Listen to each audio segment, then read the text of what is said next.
السلام علیکم جی. ہم نے گزشتہ ایک ویلاگ میں آپ سے یہ بات عرض کی تھی کہ اب جو اس حکومت کو مسلط کرنے والے ہیں انہوں نے ایک پالیسی کا اعلان کیا ہے اور اس پالیسی بتاتے ہیں وہ پالیسی اس پالیسی کے تحت اب معاملات کو ڈیل کیا جائے گا.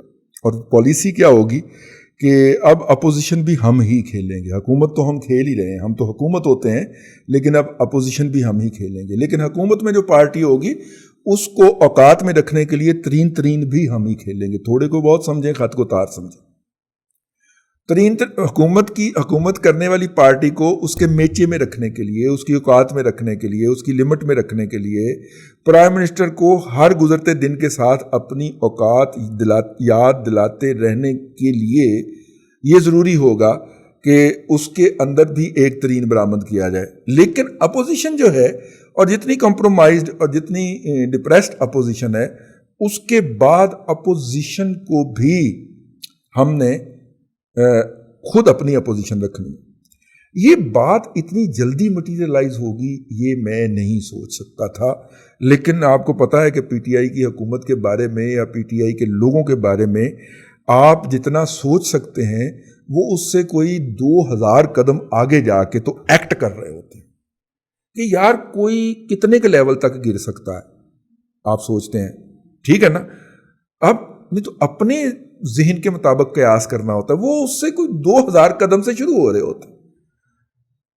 گزشتہ دنوں میں نے ایک ٹی وی دیکھا, اس کے اوپر پاکستان کے 2 نامور اینکر صاحبان جو ہیں, ظاہر بیک گراؤنڈ صحافی کا ہے تو وہ صرف اینکر نہیں ہے, صحافی ہیں. ہمیں ان کی طریقے فکر کے ساتھ اختلاف ہو سکتا ہے, آپ کو بھی ہو سکتا ہے, لیکن یہ ہے کہ ان کی صحافت جو ہے اس سے اختلاف نہیں کیا جا سکتا کہ وہ صحافی ہیں, وہ کوئی پیرا ٹروپر نہیں ہے, وہ گراس روٹ لیول سے وہ آئے ہوئے ہیں اوپر ڈیولپمنٹ کر کے. اور نام دے دیتے ہیں, رؤف کلاسرا صاحب ہیں اور ان کے ساتھ عارف متین صاحب ہیں. تو یہ دونوں جو تھے یہ انٹرویو کر رہے تھے. میں ان کا پروگرام کا ریگولر ویور ہوں, میں ضرور دیکھتا ہوں other side of the story کے لیے کہ پی ٹی آئی یا وہ حکومت کس طرح سوچ رہی ہے. ٹھیک ہے, اس میں سے آپ کو خبر نکل آتی ہے.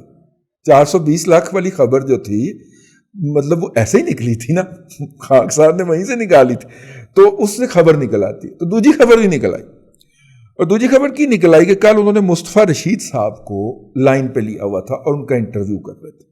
اچھا, مصطفیٰ رشید صاحب کون ہے؟ آپ کہیں گے مصطفیٰ رشید کون ہے؟ جی میں عرض کرتا ہوں. اور مصطفیٰ رشید صاحب کہہ رہے تھے کہ ہم نے تو یہ ریور راوی پروجیکٹ جو ہے یہ زمینیں نہیں چھوڑ دی, ہم تو خون کی ندیاں بہا دیں گے, ہم تو تباہ و برباد کر دیں گے ان کو. نہ ہم نے سوچا یہ علاقہ سوچنے کا, اور ہم یہ بات سوچنے کو بھی تیار نہیں ہے. اور جو ڈائیلاگ مارا جا سکتا تھا وہ انہوں نے مارا, اور ہمارے دونوں محترم حضرات نے ان کو وہ ڈائیلاگ مارنے کا پورا موقع فراہم کیا. بہت دیر میں نہیں دیکھ پایا اس کو, خیر کیونکہ مصطفیٰ رشید صاحب کو میں جانتا ہوں. ویلاگ کرنے سے پہلے میں نے 2-3-4 لوگوں سے فون کیا. مصطفیٰ رشید صاحب جو ہیں وہ پنجاب کے اندر جو وزیر ہیں اس وقت جناب محمود الرشید صاحب, جی محمود الرشید صاحب جو ہیں پی ٹی آئی والے, یہ ان کے سگے بھائی ہیں. ٹھیک ہے, یعنی حکومت بھی اور اپوزیشن بھی دونوں پاس ہوں, دونوں باتیں ہم خود کریں گے. یعنی راوی پروجیکٹ جو ہے, راوی ریور پروجیکٹ ہے, اس کی حمایت بھی ہم کریں گے حکومت کے اندر رہ کے, ساڑھا سکا پائی سامنے کھلو کے اس کی مخالفت کرے گا. ٹھیک ہو گیا. یہ ان کا بیک گراؤنڈ کیا ہے؟ یہ آخری وقتوں میں پنجاب یونیورسٹی میں کیمیکل انجینئرنگ ڈپارٹمنٹ کے اندر جو تھے یہ پڑھتے تھے. ٹھیک ہے, اور توفیق بٹ صاحب شاید ان کے کلاس فیلو بھی تھی. نہیں, توفیق بٹ صاحب نے تو جرنلزم کیا ہوا ہے, چلو ساڑھے والی پارٹی جیڑی ہے نا وہ دے کلاس فیلو ہوں گے.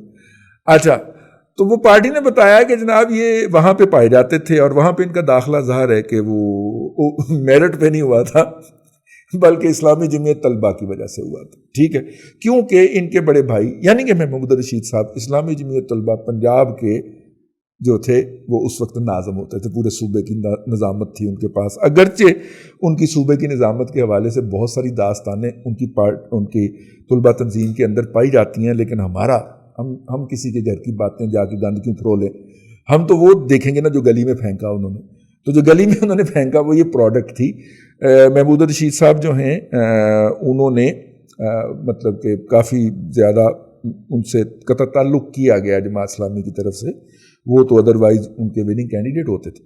تو خیر coming back to our topic, تو مصطفیٰ رشید صاحب وہ تھے. پھر میرے خیال پاسمان ایک قاضی صاحب نے بنائی تھی، اس کے اندر بھی رہے، اور انہوں نے اس علاقے کے اندر کافی زیادہ زمینیں ایکوائر کی ہیں. ایکوائر کیا کی ہیں؟ خرید دی ہیں جا کے، وہ سائیاں کر دیتی ہیں ہاں، بہت ساری زمینیں انہوں نے لے لی ہوئی ہیں ادھر ادھر. اور اب یہاں پہ یہ ہو رہا ہے، اور اگر آپ ہمارا دادا پوتا شو دیکھتے ہیں تو ہم نے کچھ سال پہلے آپ کو بتایا تھا کہ انیل مسرت کی پارٹی کمپنی جو ہے وہ دبئی، UAE، متحدہ عرب امارات کے اندر ریور راوی پروجیکٹ کی فائلیں بیچتی ہوئی پھر رہی ہے. 18 لاکھ 5 مرلے کا ریٹ نکالا ہے. ٹھیک ہے، ہمیں کسی نے مشورہ کیا کہ 200 فائلیں مل رہی ہیں تو لے لما. تو میں نے اسے کہا کہ یہ 200 فائلیں لینے سے پہلے بک گئی ہوں، آپ کے ہاتھ میں نہ کوئی فائل رہے، آپ اپنی دیہڑی لگائیں اور اس میں سے نکل جائیں، کیونکہ اے پنگا نہیں چنگا. تو لہٰذا کوئی فائل آپ کے ہاتھ میں نہ رہے اگلے 1 ہفتے کے دوران. اگر ایسا کوئی چانس ہے تو پھر مت لیں. ٹھیک ہے، اگر اس طرح لاٹس کے اندر وہ فائل بیچی جا رہی تھی وہاں پہ، ہم سے تو جس نے پوچھا ہم نے اپنا فرض منصبی سمجھا.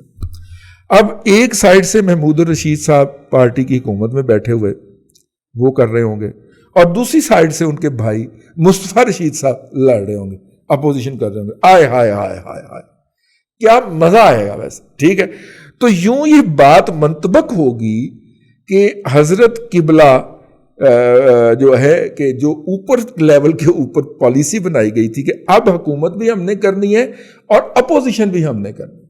ٹھیک ہے، اور اس کے اندر کسی شہباز شریف کی صلح جوئی کا، اور کسی مریم نواز شریف کی اگریشن کا، اور کسی بلاول بھٹو کی جو ہے وہ سیاست کا، اور کسی مولانا فضل الرحمان کی دھمکیوں کی کوئی جگہ نہیں ہوگی.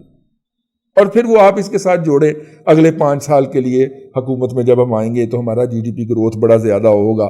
ٹھیک ہے، آج کل بھی گمراہ کرنے والے یہ بریفنگیں دیتے ہوئے پائے جا رہے ہیں. دیکھیں مشرف صاحب کے دور کے اندر جو تھا، وہ بھی پہلے 3 سال بڑے جو تھے نا وہ ڈم گزرے تھے، اور ڈیفلیشن کا شکار ہو گئی تھی اکانومی، اور اکانومی ہر سال نیگیٹو میں جا رہی تھی. تو پھر 3 سال کے بعد جو تھا وہ ہم نے کس طرح بیرون ملک سے سرمایہ منگوا کے اور وہ پراپرٹی کے اندر جھونکا تھا. تو سوری، اس سے پہلے اسٹاک ایکسچینج کے اندر جھونکا تھا، اگرچہ کرائے دیہڑیاں لائیاں سن، اور دیہڑیاں اس طرح لگائی تھیں کہ ڈیٹا ہی غائب کر دیا تھا اسٹاک ایکسچینج کا بھائی نے. ٹھیک ہے، اور اتنی بڑی دیہڑی تھی کہ بھائی نے لندن سے فون کر کے کہا تھا ابے ہم مر گئے تھے، ہمارا حصہ کہاں ہے. تو پھر وہ ان کو بھی پہنچایا.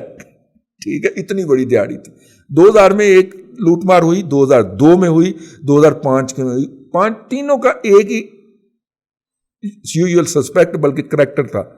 رپورٹ کے اندر نام آ گیا، اگلوں نے رپورٹ غائب کی، اس بندے کو اٹھا کے لے گئے. جس طرح متی اللہ جان کو اٹھایا تھا اس طرح اس بندے کو اٹھا کے لے گئے. وہ بندہ پاکستان سے بھاگ گیا جس نے رپورٹ لکھی تھی، آج کل بیچارہ آسٹریلیا میں ہوتا.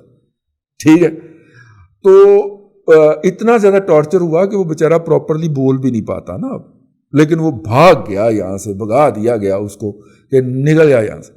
تو خیر بات کہاں سے کہاں نکل گئی. تو بھائی جان یہ جو ہے اس کے اندر ایک دوست سے بات کی، میں نے کہا کہ یہ پروپیگنڈا یہ کیا جاتا ہے کہ دونوں بھائیوں کی آپس میں لڑائی ہو چکی ہے اور بول چال نہیں ہے. اس نے کہا بول چال تو چاچی بھتیجی جی بھی نہیں کی. ٹھیک ہے، پروپیگنڈا تو یہ بھی کیا جاتا ہے کہ اپنا مریم صاحبہ کی اپنے چچا کے ساتھ بھی بول چال نہیں ہے، تو آپ اس پہ بلیو کرتے ہیں؟ میں نے کہا نہیں میں تو نہیں کرتا. کہتے بس یہ اسی طرح کا ہی ہے. انہوں نے تو بڑا خوفناک تبصرہ بھی کر دیا کہ محمود الرشید صاحب کو یہ پتہ لگ گیا ہوا ہے کہ نہ آئندہ انہوں نے MNA بننا ہے، نہ MPA بننا ہے، نہ منسٹر بننا ہے، اور چیف منسٹر بننے کا تو ان کا کوئی بھی امکان نہیں. اور اس وقت وہ صوبے کے سینئر منسٹر ہیں شاید یا منسٹر ہیں. اس سے اوپر انہوں نے نہیں جانا سیاست کے اندر، اور اگر اس سے اوپر انہوں نے نہیں جانا تو یہ پھر ان کی آخری باری ہے. صاحبزادہ ان کا جوانی میں فوت ہو گیا، اللہ تعالیٰ اس کو جنت نصیب کرے. بہت بڑا لاس تھا. ادروائز اس دفعہ اس کو لانچ کرنا تھا انہوں نے. تو اگر انہوں نے کچھ نہیں کرنا، آئندہ سیاست نہیں کرنی، بیٹا بھی چلا گیا اللہ کے پاس، تو پھر اس کا مطلب ہے کہ آخری باری ہے اپنی، تھے پھر لوٹ لیے جو کچھ لوٹنا ہے. تو جتنے بھی زمینوں کے کام ہو رہے ہیں، یہ ان صاحب کی رائے ہے، یہ آخری باری کے ہیں. اور بھائی نے اپنی جگہ پہ کام ڈالا ہوا ہے، اور خود ادھر اللہ معافی دے، اللہ معاف کرے. محمود صاحب جو ہیں وہ ودے پائی نے، تو زیادہ ان کے بارے میں نہیں کرنا. مطلب ہر سڑک تے جاندے ہو یہاں ایوی محمود رشید دا پلازا اچھڑے، ایوی محمود رشید دا پلازا. ٹھیک ہے، لاہور کی پرانی فیملی ہے جو ہے وہ، ان کے اتنے کے تو ایسٹ ہونے چاہیے، اور پرانے امیر لوگ ہیں، مطلب امیر لوگوں کی فیملی ہے، مطلب کہ ساڑھے ورگے فقرے نہیں گے. ٹھیک ہے، تو اس لیے اتنے کے ایسٹ تو ان کے پاس ہونے چاہیے. لیکن پارٹی مصر ہے کہ اس دور کے بعد ان کے ایسٹس میں مینی فولڈ اضافہ ہوا مبینہ طور پہ، واللہ عالم بالصواب. خیر، یہ چونکہ میں یہ چھوٹی موٹی اس کی لوٹ مار یہ وہ اس کی بات ہی نہیں کر رہا. میں تو یہ کہہ رہا ہوں کہ ٹاپ سے باٹم تک کس طرح ریجمنٹڈ پارٹی ہے، کہ ٹاپ پہ یہ طے ہوا ہے اور گراس روٹ پہ ایگزیکیوٹ بھی ہو رہا ہے. جو کام انہوں نے ایگزیکیوٹ کرنا ہوتا ہے وہ ایسے ایگزیکیوٹ ہوتا ہے، اور جو نہیں کرنا ہوتا اس میں پھر علی ظفر کی سربراہی میں ایک کمیٹی بنا دی جاتی ہے، اور تماشا، جس میں تماشا کرنا ہوتا ہے اس میں تماشا کرتے ہیں، اور جو کام ایگزیکٹلی ایگزیکیوٹ کرنا ہوتا ہے وہ کام ایگزیکٹلی ایگزیکیوٹ کرتے ہیں. تو جن لوگوں نے اس کے اوپر آئندہ کرنا ہے مظاہرہ یا احتجاج، وہ اپنا سٹیج جو ہے وہ سنبھال کے رکھیں، کہیں مصطفیٰ رشید نہ اس کے اوپر چڑھ جائے، ورنہ وہ ان کا احتجاج جو ہے کہ ہمیں فیئر پرائز دی جائے، وہ ہو جائے گا، ہائی جیک ہو جائے گا. اور احتجاج ہائی جیک ہو جائے تو پھر کیا ہوتا ہے، یہ آپ مولانا فضل الرحمان سے پوچھئے گا. ٹھیک، خیر جی، اس ویلاگ کے لیے اب تک اتنا ہی. اگلے ویلاگ میں پھر آپ سے ملاقات ہوگی. اللہ آپ کو آسانیاں عطا کرے اور آسانیاں خلق خدا میں تقسیم کرنے کی توفیق عطا کرے.